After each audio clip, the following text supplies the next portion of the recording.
As many of you know, I am a physician. This last Friday, I saw my last patient.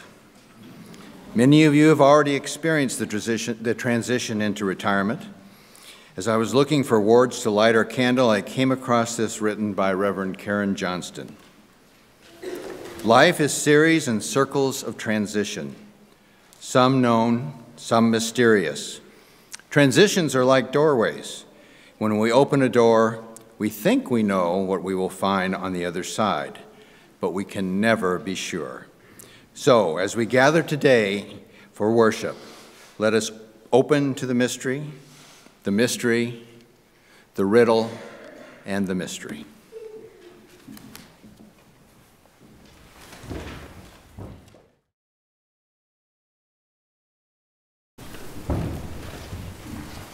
A reading, Hanukkah by Hilda Morley.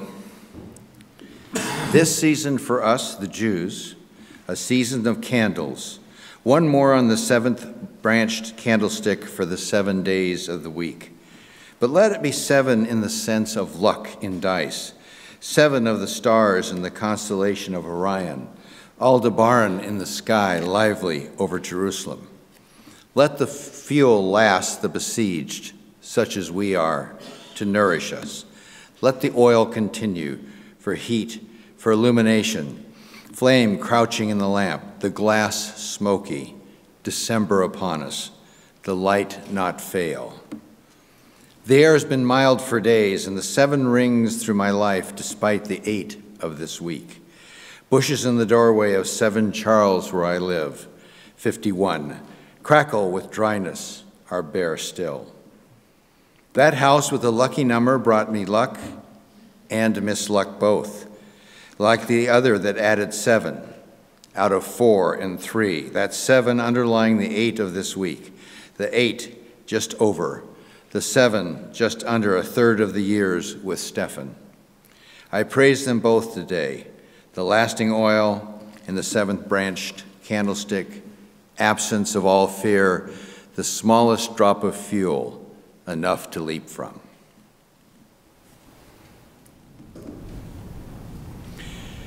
A reading by Karen Johnston. Inexplicable how we rise each morning, instead of burying our heads under bed covers, sewing them shut.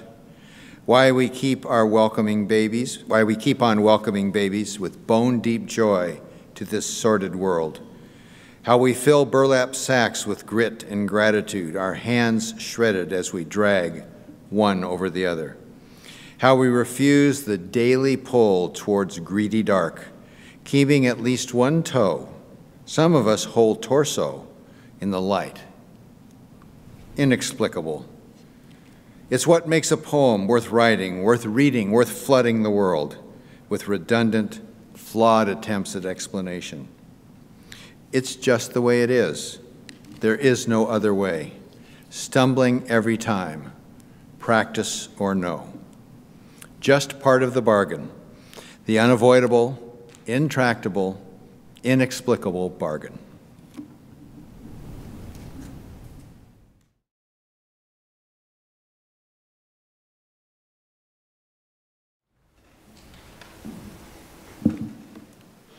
Even this late, it happens, writes the poet Mark Strand. The coming of love, the coming of light, you wake and the candles are lit as if by themselves. Stars gather, dreams pour into your pillows, sending up warm bouquets of air. Even this late, the bones of the body shine, and tomorrow's dust flares into breath. Doesn't that seem to be the question? Each day, each week, each season, each year, each time in your life, we think of our lives, think of our world, and we ask, is there still light shining? In the relentless news feeds of doom and in the constant and nagging fears of narratives of anxiety and oppressive structures of individualism and consumerism and militarism, and the list goes on and on, down to the common everyday expectations of oneself, of one's family, of one's friends, of one's career that are placed on you, of a world trying to remind you that you don't measure up, that you're not doing enough, and even if you're doing something, you're not doing it right, and even if you're trying your best, you might not still feel welcome or good. And at that point, shining a light into a weary world or breathing deep the breath of life, just that itself is a tall order. It can feel like a tall order with the air filled with the smog and toxicity of hatred and fear, where there feels like there is little fresh air or oxygen for any candle to be lit at all. Even this late, says the poet, in this late time of the year, in this late time of humanity, we still long for warmth and light and candles to break open the air with shining and with radiance. Like Jerry, and like many or most, if not all of us in some way, I grew up in a household of traditions. Some were ancient-feeling traditions around holidays, religious or cultural traditions. Speaking of which, one of my uncles just over Thanksgiving this year shared that one of my other uncles had done a DNA test and found out he was much more English than Norwegian. And as he thought, he said, "You mean after all these years, instead of lutefisk, I could have been having fish and chips." So I think he found this realization one of the happiest moments of his life, as well as deeply, deeply regretful. Sometimes our traditions, our cultural stories are clear, and other times they are not. Some traditions feel ancient, connecting to generations and millennia past. Other traditions are more simple. They are casual. They are taken up out of the blue. They start late in time in a family. And sometimes traditions morph and change and shift from generation to generation. One tradition that took to me from my father, but primarily from his mom, my Grandma Royer, was decorating for the holidays, like a lot and maybe too much. Lights and garland and knickknacks and ceramic trees and electric Santas, everything and anything that would bring jollity and light and joy to the season. And beyond inside, I was schooled, and it was embedded in me, the art of exterior illumination. So the last 2 years now, in addition to the simple, extravagant decorations inside and the minimal lights on the front porch and the bushes, I wanted to create something magical because I have fond memories of going to different neighborhoods around Mankato growing up to see the lights, especially the lights in the trees. So I wanted to create something like that, and not being particularly handy, falling far from the tree in my family of trained and skilled trade-working mechanical contractors and plumbers of my lineage, I began to devise my own way to hang lights in a tree as high as I could. Looked pretty unsafe and not very smart, but it involves a ladder and, by sheer luck, a bulb size that fits perfectly into the open end of a snow rake. Not a good idea, but it works. So you take the snow rake and you put the light bulb in it and you start lifting it up into the tree. So with my 5-year-old helping me untangle this string of lights in what seems each year like a potentially dangerous scene from National Lampoon's Christmas Vacation, we now have a system of stringing these colored lights up and around the tree in our backyard. You get up another level and you add another level to the snow rake, and you keep going higher and higher, high enough to be seen from several houses away, at least if you know where to look. There is in my bones, now being passed on to a 4th generation, a love of bringing festivity to the season, of a determination to bring light into the darkening days of winter. And as careful as I aim to be each year when I do this, we noticed this year that with the occasional just slight misplacement of the snow rake pole, there came a gentle cascade of spring buds to be down off the branches and into the snow, as others in my family looked out the window in horror at the death of spring. So each time I was really trying hard not to kill spring, but now I couldn't notice that gentle misplaced snow rake. All of a sudden, spring was torn asunder, new life was being cast into the cold, fallow ground of impending frozen tundra. And yet, as good as it is absolutely to be careful to tend to the coming of new life, to prepare for the future, to know our impact on the future, sometimes you just do it anyway. You take some risk and you be as careful as you can, and even as you are well aware that the future may or may not be merry or bright, not even the present be merry or bright, that you have no idea if it's going to turn out okay, if you have no reason to believe that life will spring forth, and you can't tell if what you're doing or trying to do is adding beauty to the light and the moment or unintentionally casting seeds of despair to the ground, you do it anyway, the best you know how.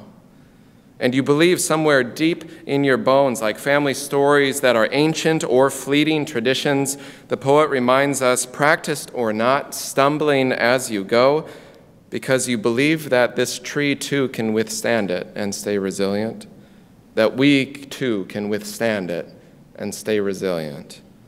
December is upon us. Because even when you have no certainty that spring will come, you're going to put up some lights, and you're going to light the lamp. You're going to gather enough oil, just a drop to leap from, and the dust flares into breath, and magic lights the sky. It's inexplicable, writes Karen Johnston. Inexplicable why we keep getting up at all, why we keep going on, why we bring children into this weary world, carrying our sacks of grit and gratitude with no explanation, because it is the only way, stumbling as we go. Because we are, says the words of our closing hymn today, we are our grandmother's prayers, we are our grandfather's dreamings. For each child that's born, a morning star rises and sings to the universe who we are. It takes all of us to remind one another that even in the face of adversity, courage is in our lineage too, the tenacity to survive. It's like in this photo and this caption. Our light will outlast their flag. Take that image in for a moment. When it is hard to make our way in a weary world, and just outside the window is a banner of fear and violence and hopelessness and oppression and hatred. Even in the face of that, people do whatever they can, however minimal or insignificant it seems, to keep hope alive. To not let the light go out that has been burning and shining for so many years. For generations of people believing that survival of body and soul might just be possible.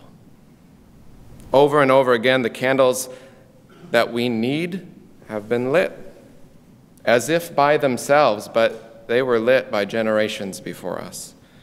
They're there on the sill, just radiantly shining in defiant hope against the odds. There on the sill are the candles and the lights who shine us forward, this mysterious, magical community of saints of light that we likely never knew. They were lit by grandmothers and grandfathers, activists and poets and dreamers, candles that have been lit for generations, every person daring to dream that beauty still exists in a shattered world, that love still exists amidst the harshness of the world. As sordid and broken and cold as the world can be, there is something in us that has seen that love and life can be here in the midst of it. And that the experience of that, the experience of laughter and community and joy and grief and compassion, that we have tended to believe that this life and this world is worth lighting that candle, even in the face of doom. I don't know about you, but I kind of have to believe that. I have to believe, and I do believe, that there are moments and there are places and that there are people that can and do each day bind up broken hearts and fill the cracks of our shattered selves with light and laughter, with good food and good stories and warm welcomes and a place to call home.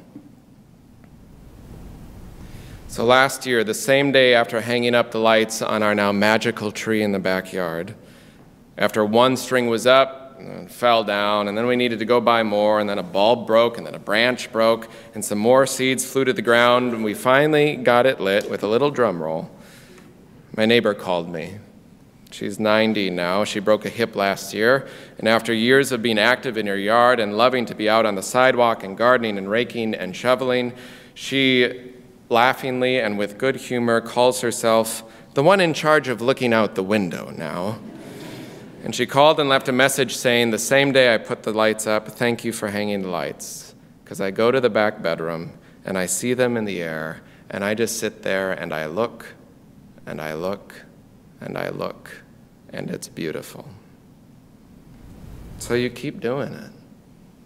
Because even if you are unsure if you're doing more harm than good, someone calls you, someone reminds you that the little bit of light, the little bit of oil, a little bit of love can go a long way.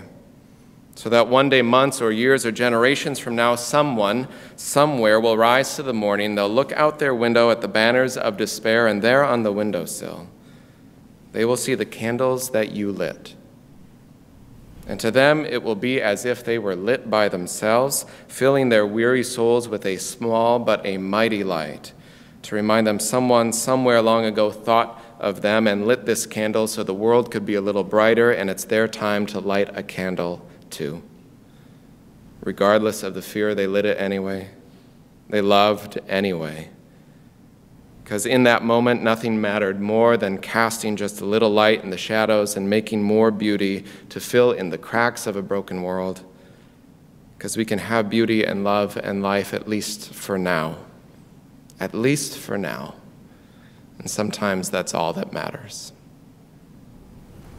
I invite you, as you're comfortable, to join a hand next to you. Place your hand on your heart or reach it toward the stars and breathe deep the breath of life.